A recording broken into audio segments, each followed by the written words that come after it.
Hello friends, நீங்கள் எங்கள் சேனலில் விளம்பரம் செய்யணும்னு ஆசைப்பட்டீங்கன்னா இந்த நம்பருக்கு காண்டாக்ட் பண்ணுங்கள். இன்றைக்கி நம்ம பார்க்க போகிற ஹவுஸ் வந்து எங்கே லொக்கேட்டாக இருக்குதுன்னா ஈரோடு மாவட்டம் நசியனூரில் இந்த ஹவுஸ் வந்துட்டு சேல்க்கு அவைலபிளாக இருக்குது. வீட்டோட டோட்டல் லேண்ட் ஏரியா பார்த்தோம்னா 1200 square feet. North facing side இது. நார்த் ஃபேஸிங்கில் மெயின் என்ட்ரன்ஸ் எடுத்திருக்காங்க. 2 வீலர் பார்க்கிங் ஃபெசிலிட்டி அவைலபிளாக இருக்குது. அவுட் சைடு பாத்ரூம் இருக்குது. வீட்டை சுற்றியும் காம்பவுண்ட் வால் எடுத்திருக்காங்க. இண்டிவிஜுவல் போர் அவைலபிளாக இருக்குது. இது ஒரு 2 BHK ஹவுஸ். ஃபுல்லாக பெயிண்டிங் ஒர்க் எல்லாமே பண்ணிட்டாங்க. ரெடி டு ஆக்குபைக்கு இருக்குது.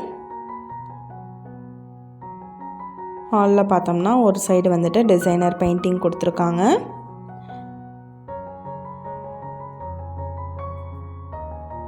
பெட்ரூம், கிச்சன் ஏரியா, இன்னொரு பெட்ரூம் வித் அட்டாச்டு பாத்ரூம் இருக்குது. இந்த ஹவுஸோட ப்ரைஸ் என்ன சொல்கிறாங்கன்னா 38 லட்சம் சொல்கிறாங்க. இந்த வீட்டை பற்றின டீட்டெயில் நான் டிஸ்கிரிப்ஷனில் ஆட் பண்ணியிருக்கேன். உங்களோட என்கொயரிக்கு கீழே ஸ்க்ரோல் ஆகிற நம்பருக்கு காண்டாக்ட் பண்ணுங்கள். நீங்கள் சப்போஸ் இந்த சேனல் பார்த்துட்டு இந்த வீட்டுக்கு அப்ரோச் பண்ணுற மாதிரி இருந்துச்சுன்னா டாக்குமெண்ட்ஸ் எல்லாம் கிளியராக இருக்கான்னு செக் பண்ணிக்கோங்க. Thank you viewers.